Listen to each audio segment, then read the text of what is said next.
আমরা দেখব এখন শাটার স্পিড। এর আগে আমরা অ্যাপারচার নিয়ে আলাপ করেছি, আমরা ছবি তোলার বেসিক যে গ্রামারটা বা ছবি তোলার যে বেসিক টেকনিক্যাল যে ম্যাটারগুলো ওগুলো নিয়ে আলাপ করেছি। এখন আমরা একটু শাটার স্পিড নিয়ে একটু প্র্যাকটিস করার চেষ্টা করব, যাতে আমরা শাটার স্পিড বাড়ালে বা কমালে কি হয়, ক্যামেরার ভেতরে কি আউটপুটটা আসে, কি আমরা নিতে পারি, সেই জিনিসটা আমরা একটু দেখার চেষ্টা করব।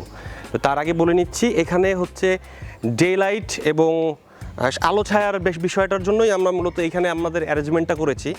সো এইখানে আপনাদের প্র্যাকটিস করার জন্য খুব ভালো একটা জায়গা। আপনারা যখনই চেষ্টা করবেন কোনো ফটোগ্রাফির এরকম লাইভ কোনো প্রজেক্টে যেতে, তখন চেষ্টা করবেন এরকম যেখানে আলো ছায়া আছে সেইখানে।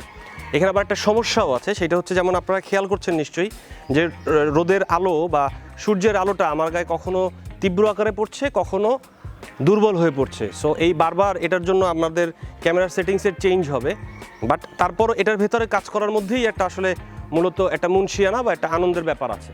তো চলুন আমরা একটু শাটার স্পিড বোঝার চেষ্টা করি। আমার এখন ক্যামেরায় আইএসও এবং যে ইটা আছে, অ্যাপারচারটা আছে, সেটা ফিক্স থাকবে। আমি শুধু শাটার স্পিড বাড়াবো এবং কমিয়ে আপনাদের দেখাবো যে শাটার স্পিডের কারণে মূলত একটা ছবিতে একেবারে বেসিকভাবে কী ধরনের একটা ইফেক্ট পড়তে পারে। এছাড়াও আরও বিভিন্ন রকমভাবে আমরা শাটার স্পিডটা নিয়ে আপনাদের সাথে গবেষণা করব এবং সেগুলোও আপনাদের সামনে তুলে ধরবো। তো চলুন আমরা এখন বোঝার চেষ্টা করি যে একেবারে বেসিকভাবে শাটার স্পিড যদি আমি দ্বিগুণ বা তিনগুণ বাড়িয়ে দিই তাহলে কি দাঁড়ায়, এবং 2 গুণ বা 3 গুণ কমিয়ে দিলে কি দাঁড়ায়।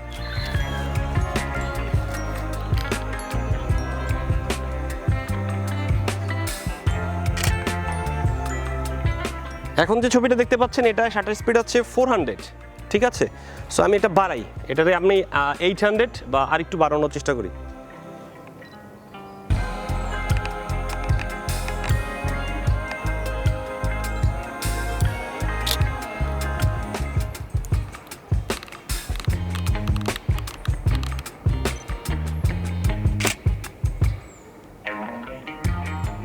এখন যে ছবিটা আপনারা দেখতে পাচ্ছেন, এখানে আছে 4000 মানে 4000।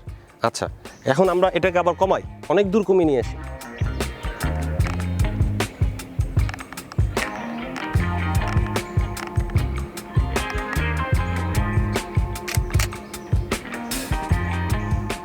এখন আপনারা যে সাদা অংশটা দেখতে পাচ্ছেন, এটা হচ্ছে আমরা শাটার স্পিড অনেকক্ষণ খুলে রেখেছিলাম। আমি পয়েন্টটা নিশ্চয়ই দেখতে পাচ্ছেন, যার কারণে অনেকক্ষণ বসে সে লাইটটা ঢুকেছে। আমার এটা এভাবে ধরে রেখেছি, এটা একেবারে ঝলসে গেছে, সাদা হয়ে গেছে, এত লাইট ঢুকছে।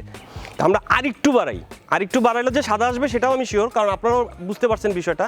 যত সময় আমি বেশিক্ষণ রাখবো শাটার ফেলতে, তত বেশি লাইট এটার উপরে পড়বে, যত বেশি লাইট এটার উপর পড়ে আমার এখানে রিফ্লেক্ট হবে, এটা তত বেশি ঝলসে যাবে, ঠিক আছে। কিন্তু আমি যেটা বোঝানোর চেষ্টা করছি সেটা হচ্ছে আরেকটু বড় করলে কতক্ষণ সময় সে এটাকে নেয়।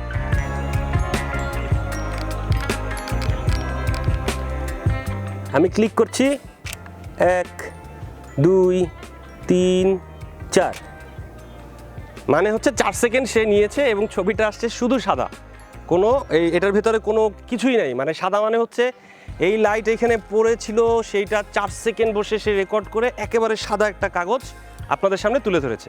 সো এটার অ্যাপ্রোপ্রিয়েট যে ছবিটা হওয়া উচিত, মানে এক্স্যাক্ট যে কালারটা হওয়া উচিত, সেই ছবিটা আমি এখন তুলি।